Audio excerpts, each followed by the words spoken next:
2025 को पहले ही महासंघ ने तय कर लिया है, मतलब महासंघर्ष समिति ने तय कर लिया है और समता सैनिक दल और जो सामाजिक संगठन है, धार्मिक संगठन है, सभी लोगों ने संयुक्त रूप से फैसला किया है संघर्ष समिति के नेतृत्व में कि 14 अप्रैल 2025 को दिल्ली की धरती पर पूरे देश के करोड़ों अम्बेडकरवादियों को बुलाया जाएगा।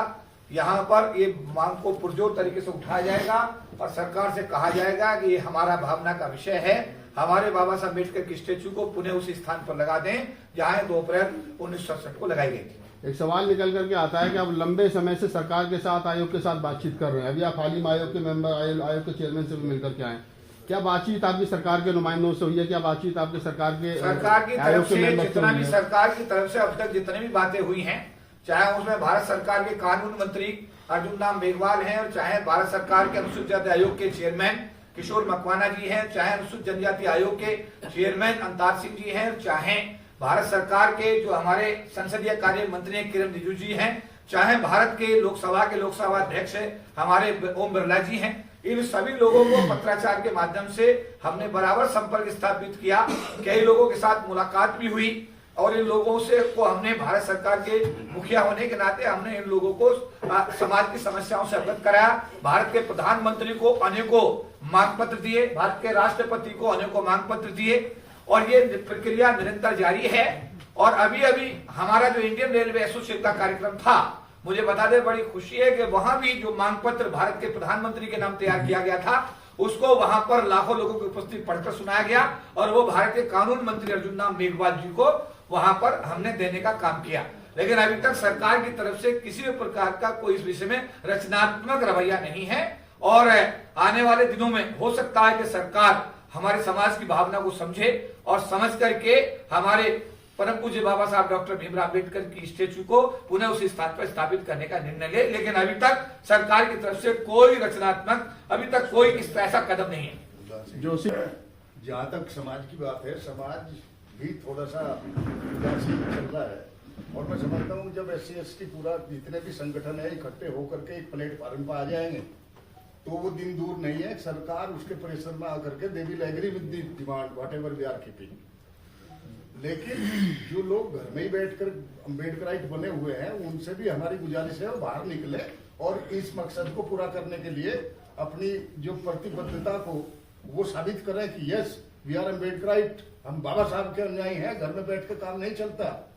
तो मैं इस संदर्भ में उनसे भी अनुरोध करता हूं वो सब आकर के इकट्ठा बैठे और बहुत सी चीजें होती हैं, जब तक इकट्ठा नहीं होंगे कोई प्रेशर ग्रुप जब तक नहीं बनेगा तो कोई सरकार भी नहीं मानती उस बात को। ऐसी बात नहीं है, लोगों में चेतना है, सोच है, बाबा साहब के प्रति सबका विश्वास भी है, लेकिन जो देखने को अब मिल रहा है फिलहाल वो बहुत ज्यादा है। मैं कहता हूं कि उदासीन रवैया है, उसको ठीक करने की जरूरत है। चलिए एक आखिरी सवाल गौतम जी आपसे ले लेते हैं। जैसा पूर्व के वक्ताओं ने कहा कि आपको नहीं लगता कि 131 जो members of parliament schedule caste के हैं, SC/ST के हैं, उन पर उनका घेराव किया जाए, उन पर दबाव बनाया जाए, उनसे उनके साथ पत्राचार किया जाए, क्योंकि वो सबसे पहले बाबा साहब के आरक्षण की वजह से बैठे हैं वहाँ पे। देखिए सम्मानित साथियों, केवल लगता ही नहीं है, पूरे भारत की दुनिया में जिस व्यक्ति समाज या देश के पास में सोशल शक्ति है, जिनके पास सामाजिक शक्तियां हैं, उन शक्ति के बल पर वो ऐसे नेताओं को ठीक करने की ताकत रखते हैं।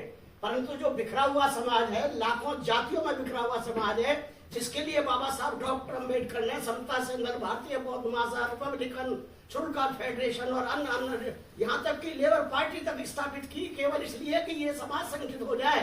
केवल संगठित जिस समाज को करने के लिए बाबा साहब ने जिंदगी भर अपने बच्चों को खो दिया, पूरे परिवार को खो दिया, वो समाज ही सबसे ज्यादा बिखरा हुआ है। सच्चाई ये है कि ये समाज नेता के आदेश पर चलता है, समाज के आदेश को नेता नहीं मानता है और इसलिए क्योंकि इसकी सामाजिक शक्ति के रूप में कोई भी ताकत नहीं है। और जिनके पास है ये शक्ति, चाहे RSS के रूप में है चाहे दूसरे रूप में है। आप चले जाइए सिखों के बीच में जो पूरे केवल 2 करोड़ की आबादी में कोई बाल छू के दिखा दे दुनिया के किसी कोने में, पूरे भारत में दुनिया का वो लोग इकट्ठा हो जाएगा। इस बात की आवश्यकता है हम सबको, और मेरा आपके माध्यम से अपील है, निवेदन है कि भारत में हमें सामाजिक आंदोलन को सभी मजबूत कर सकते हैं जब सामाजिक स्तर से हमारा संगठन बहुत मजबूत हो। इसके लिए जो लोग हमें सुबह 5 बजे हमारे लोगों को ले जाकर के शाखा लगवाते हैं और बाबा साहब अम्बेडकर ने 1924 से लेकर के जीवन भर समता संघर्ष की प्रातःकालीन संग्राम समाज को मजबूत करने के लिए बनाने का निर्देश दिया था। जो समता संघर्ष के माध्यम से हमारे समाज को करना चाहिए था, वो काम दूसरों ने करके सीखा। सत्ता पर काबिज हुए, सिस्टम पर काबिज हुए, दौलत पर काबिज हुए, तमाम प्रकार का सिस्टम दुनिया में उनके हाथ में है, क्योंकि सामाजिक ताकत उनके पास है। और सामाजिक ताकत हवा में नहीं बनती, मेहनत करने से बनती है। पूरे भारत का प्रत्येक शेड्यूल कास्ट का अम्बेडकरवादी आदमी जब ये संकल्प कर लेगा, बाबा साहब हम मंत्री हैं या राष्ट्रपति, पहले हम आपके फॉलोवर हैं, आपके सिपाही हैं, तब तक कोई कल्याण होने वाला नहीं है। मेरा आपसे ये निवेदन है, आपके माध्यम से निवेदन है, इस सामाजिक ताकत को बनाने का काम करें। एक निवेदन है समाज के आम और खास से निवेदन है कि ये बाबा साहब का स्टेच्यू का विषय है। समाज के सभी सांसद जो 131-25% के आरक्षण से चुनकर के लोकसभा पहुंचे हैं, उनसे भी निवेदन है। करीब 4200 एमएलए जो पूरी विधानसभा में पूरे देश में 25% के आरक्षण से वहां पहुंचे, उनसे भी निवेदन है।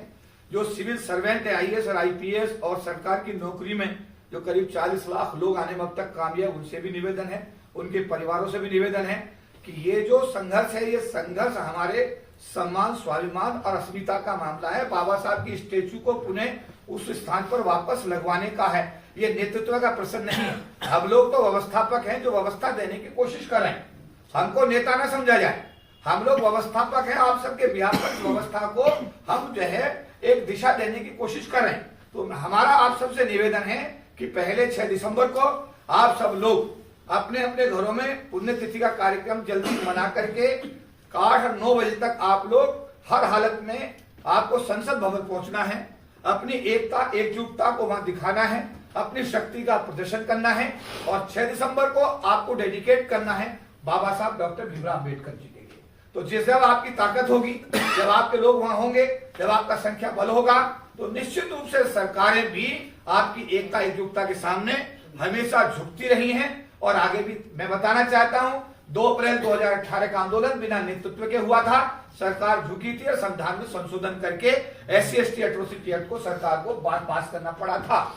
ऐसे ही जो महासंघ के आंदोलन चले 97-98 में, सरकार को झुकना पड़ा। संविधान में 3 संशोधन सरकार ने किए, 81, 82, 85, और आरक्षण को बचाने में यह आपका समाज कामयाब हुआ।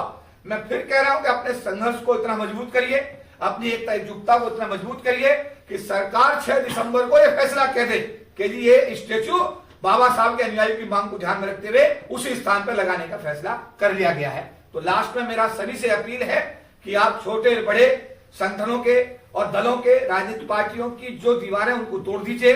समाज को एकजुट, इकट्ठा आप बना करके सब लोग वहां पर पहुंचिए। परम पूज्य बाबा साहब को अपने श्रद्धासुमन अर्पित करिए और अपनी श्रद्धांजलि दे करके सरकार को मैसेज दीजिए, जिससे कि जल्दी से जल्दी हम अपने परम पूज्य बाबा साहब डॉक्टर भीमराव अम्बेडकर जी की प्रतिमा को हम सब, हमारा पूरा समाज मिल करके उसी स्थान पर स्थापित कर सके जहां 2 अप्रैल 1967 को स्थापित की गई थी। सभी को जय हिंद। मेरा